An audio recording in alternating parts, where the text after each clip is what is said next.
So yoga is more than doing stretches on a mat.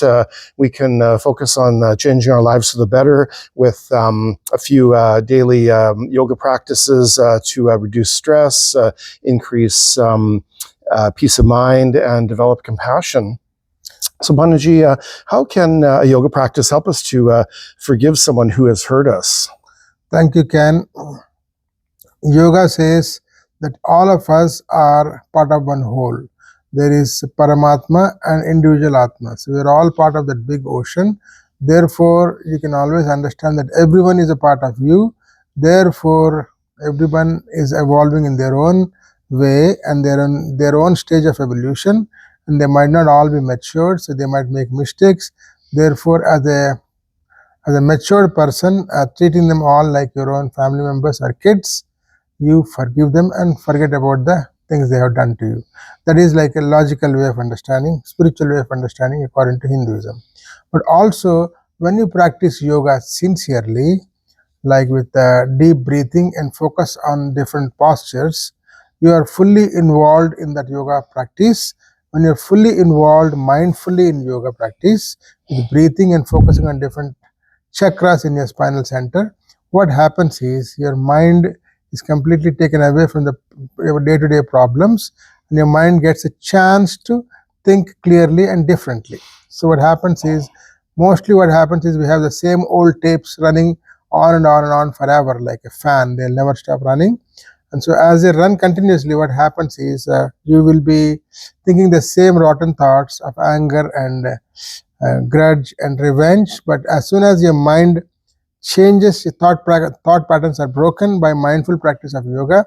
You can see things clearly and in the right perspective. When you have a pebble holding towards your eye, it covers all your vision.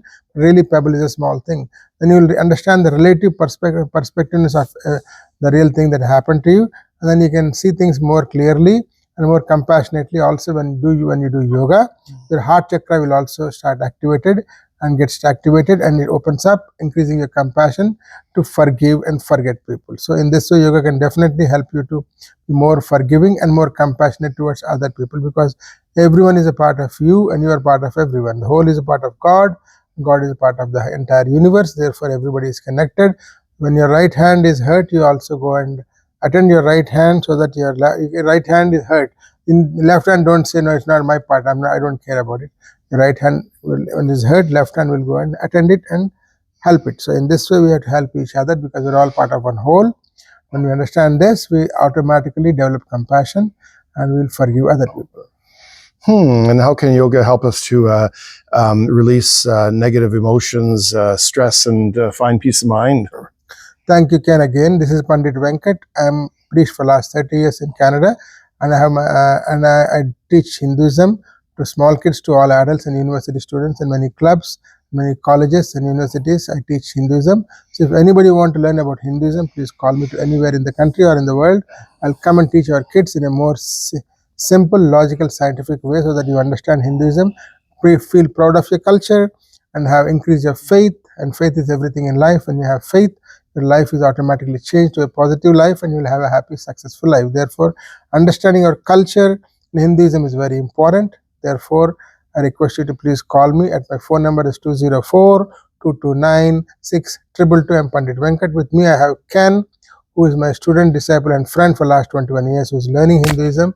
So we had this discussions many times, many hours, many places. So we want to put those videos of discussions online so everyone can benefit by this knowledge of Hinduism. Please spread it as much as possible. Please share it. Please follow it, and please subscribe to our channel. Thank you. So regarding the stress relief from yoga, I think yoga is a very intense practice. It can activate. We can have two types of yoga. It can have a fast-paced yoga, where you have continuous yoga postures, holding them for a longer period of times, which will activate your sympathetic nervous system. We have two types of nervous system: sympathetic and parasympathetic. When the sympathetic nervous system is activated, it is mostly activated when there is a danger, when they perceive danger. There is a danger, we have a flight or fight mode, where it pumps out a lot of blood to your heart and your breathing increases. Your pupils will dilate, and a lot of blood is pumped to your muscles and skeleton system, so that you can run or you can fight. So this is one way of doing yoga, is to do Surya Namaskaras, fast-paced yoga. By that you can increase to face the stress, but unfortunately our body do not differentiate between what kind of stress. When there's a danger, like there's a lion which is going to eat us, that's a bigger danger, so you have to run or fight that lion or do whatever it takes to save yourself. But our body is not yet so evolved, because any stress, like somebody yelling on you, your boss yelling on you, there's a lot of work stress, too many emails, too many phone calls, all that stress, it will not differentiate. It feels like it's danger to your life. All this will continuously feel there's a danger to your life. You're highly stressed and you always feel like you need to fight or flight, and this is not good for your health, overall health. Diabetes increases, heart attack can increase, stroke can come to you, all these negative things can happen. Therefore you have to activate the parasympathetic nervous system, and by activating that nervous system by slow paced yoga and deep breathing, what happens is you'll release a hormone called GABA. It is gamma aminobutyric acid. I'm not a doctor, but I'm trying to pronounce this technical medical terms. That is a relaxing kind of hormone which will be released into your nervous system, and you attain more relaxation, more peace, and then you will be more relaxed and happy in your life.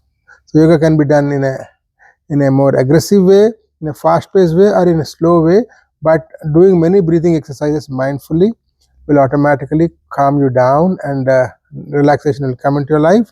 And also the breathing exercises can be also two types: fast-paced Bhastrika or fast-paced Kapalabhati, or Anulom Viloma and slow-moving breathing exercises like Anulom Viloma, alternate nostril breathing, and Bhramari, which is closing your ears and eyes and then humming sound like a bumblebee.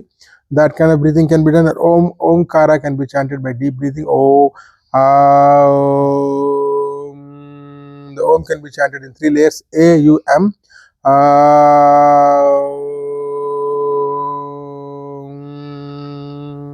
This is also a pranayama. Deep breathe and deep breathe.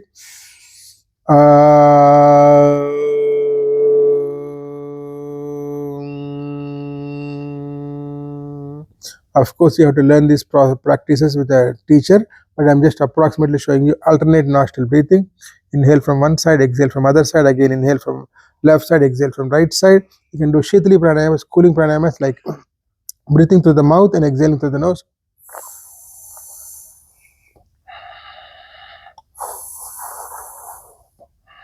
These are Shitali or cooling pranayamas. There are cooling pranayamas and heating pranayamas.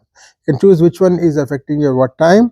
You need to deal with stress and those things. You need to do aggressive pranayamas. When you want to relax, then you do cooling practices like Shitali pranayama, Anulom Viloma, alternate nostril breathing, and Bhramari, like closing like this and saying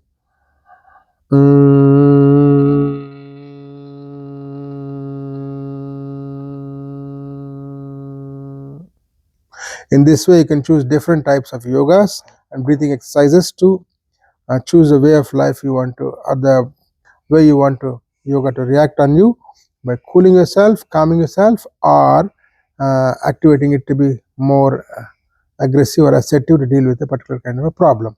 In this way, yoga can help you in many ways. Therefore, practicing yoga is a great thing to do in our life. Thank you, Ken. And can you tell us, Panditji, what is mind according to yoga? So the mind is the greatest equipment or instrument given to us by God. But unfortunately, everybody says that we are only using 5 or 10% of the mind. Rest of it is not being used.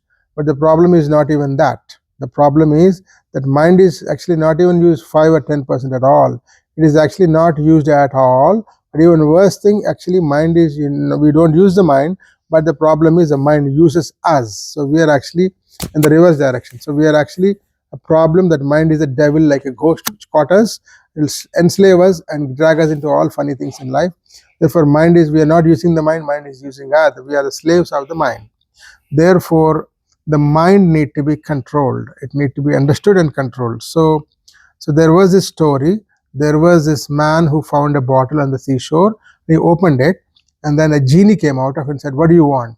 If you tell me what you want, I'll fulfill. But if you don't tell what you want, I'll eat you up." So, and the genie will keep on, this guy will be keeping on asking the genie, "What do you want now?" He says, "I want a big car, a big house." Then he says, "I want a big community here." Then the genie will arrange the big community. No, he says, "Now I want to be king of the kingdom." He makes a kingdom for him. Now he's the king of the kingdom. Now he wants to become emperor. all the desires, whatever he wants, the genie is fulfilling. And he's running out of desires now. Because when the moment he runs out of desires, the genie will eat him up. So he's scared now. So he goes to a saint. He asks a saint, what should I do, saint?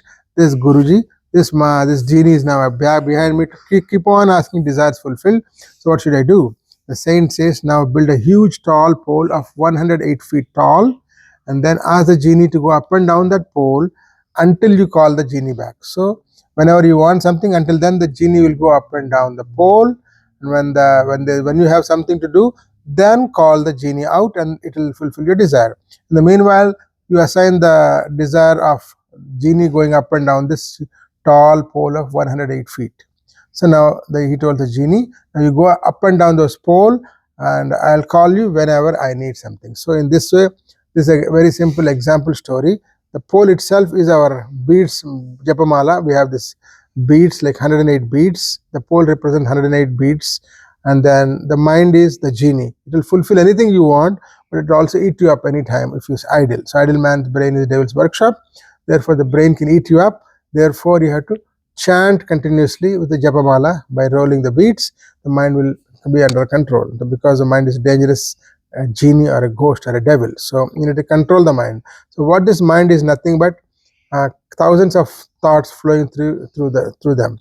The mind is not really existing as a separate entity, but mind is nothing but a bundle of thoughts. So when the thoughts are gone, the mind is gone. So mind is when the mano nasanaha moksha. When the mind is destroyed, you attain moksha. Mind itself is the biggest block between you and the God. The moment the mind is destroyed, you come face to face to God. The mind is like a huge curtain made up of cloth, and the cloth is made up of thick threads, and these threads are made out of cotton. The cotton is a desires. From the desires, the thoughts are made. The threads are made. From the cotton, threads are made. Similarly, from the desires, thoughts are made, and these thoughts intervene among among themselves, and make a thick cloth that block your vision from the God. So God is within you, but the mind is a blockage for you. The mind is blocking the vision of God by being a thick curtain. And how the mind should be destroyed is removing all the thoughts. To remove all the thoughts, you remove all the desires. The foundation of the threads is cotton. The foundation of cloth is the threads. Threads are removed, thoughts are removed. Thoughts are removed by desires being removed. In this way, when the desires are removed, thoughts are removed. When thoughts are removed, mind vanishes. When mind vanishes, you come face to face to God. Therefore, you have to conquer this mind through focus on the breath or chanting some mantra or any kind of spiritual practice. In yoga, you focus on the breath and chant some mantra. Focus your mind on the tip of your nose. Observe your breath going in and out, or chant mantra with a japamala or a beads, 108 beads continuously. When you chant, what happens? The thousands of 60 to 70,000 thoughts that flow through your mind every day, same rotten old thoughts going through even in your sleep, makes you feel miserable and stressful, will be made into one single thought of the mantra. Mantra is a single thought. By continuously chanting, you can eliminate all those 60, 70 thoughts, and you attain peace in this world and feel happiness. One day I chanted more than thousands of chants. Maybe I chanted over 15,000 mantra one day, and I feel the next day it was like as if my head is in some kind of freezer. So calm, so clear. So by eliminating thoughts, you automatically attain greatest peace. When you have greatest peace, you have all the happiness. You don't feel like going anywhere to achieve anything because you're automatically satisfied within yourself. You're contented within yourself. All happiness is within yourself. You don't need to run anywhere, chase anything. You're a happy person, and therefore all around you, peace will spread, happiness will spread, and your life will be a great experience in existence. Thank you, Ken. Thank you, Panaji. I'm lucky to listen to you, and I was crying during the story. All of Panaji's knowledge is amazing. I love it. And feel free to share these videos with people. Watch them again to pick up the knowledge points. And we thank you so much for joining us. So again, I'm Pandit Venkat and my friend Ken with me. So please share these videos with as many people as possible, and please also like my videos and subscribe them, and so that you will also gain by this knowledge and share them with other people, so other people also can gain and enjoy this knowledge. Thank you very much. Namaste. Namaste.